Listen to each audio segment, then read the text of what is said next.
Anansi, the clever spider.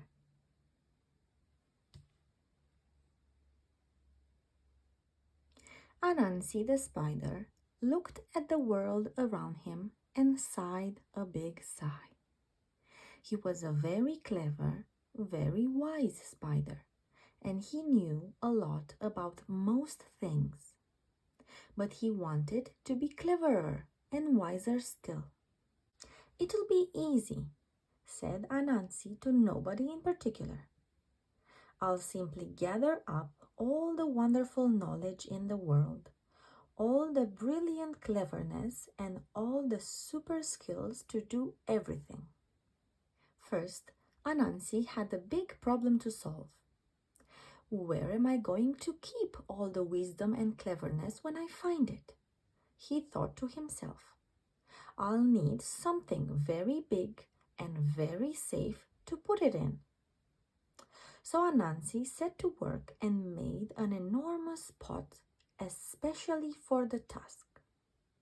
In fact, it was so enormous that Anansi had trouble lifting it.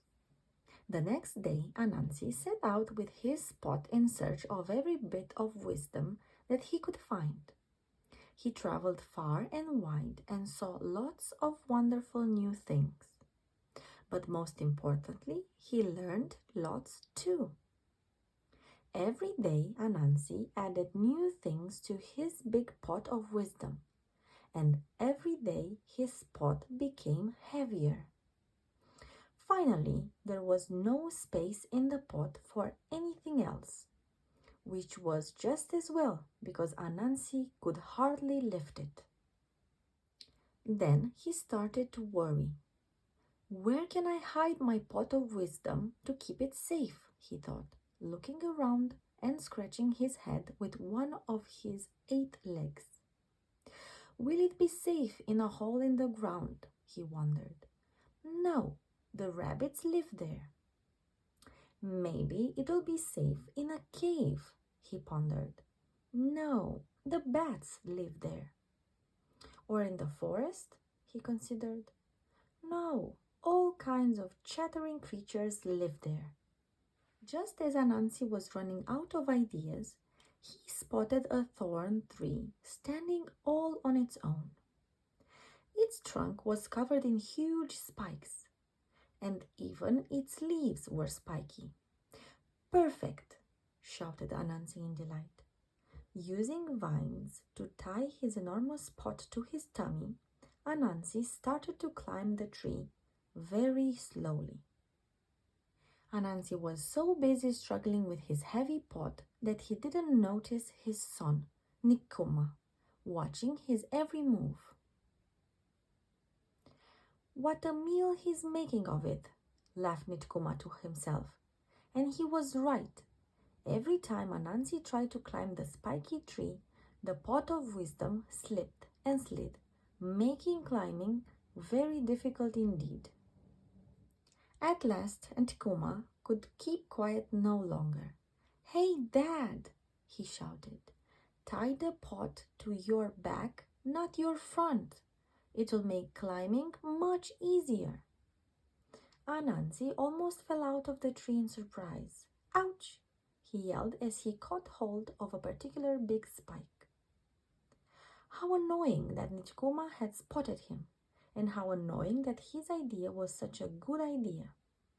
After all, it was he, Anansi, who had the pot of wisdom. Anansi threw the pot of wisdom down in a rage. As the pot crashed to the ground, it shattered and tiny bits flew everywhere, and so did all the wisdom that was inside.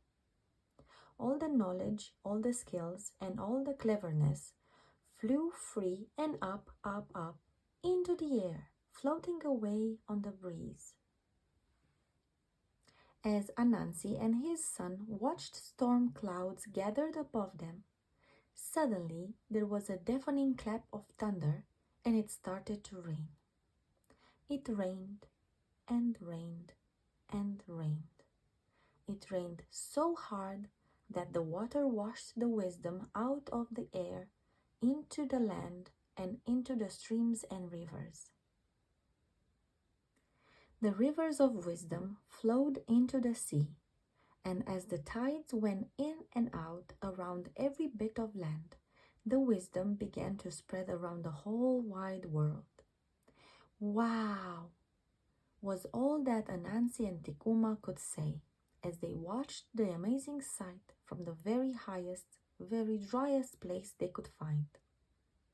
So, thanks to Anansi and his clever son, there is now a little bit of wisdom for everyone in the world. And that includes you.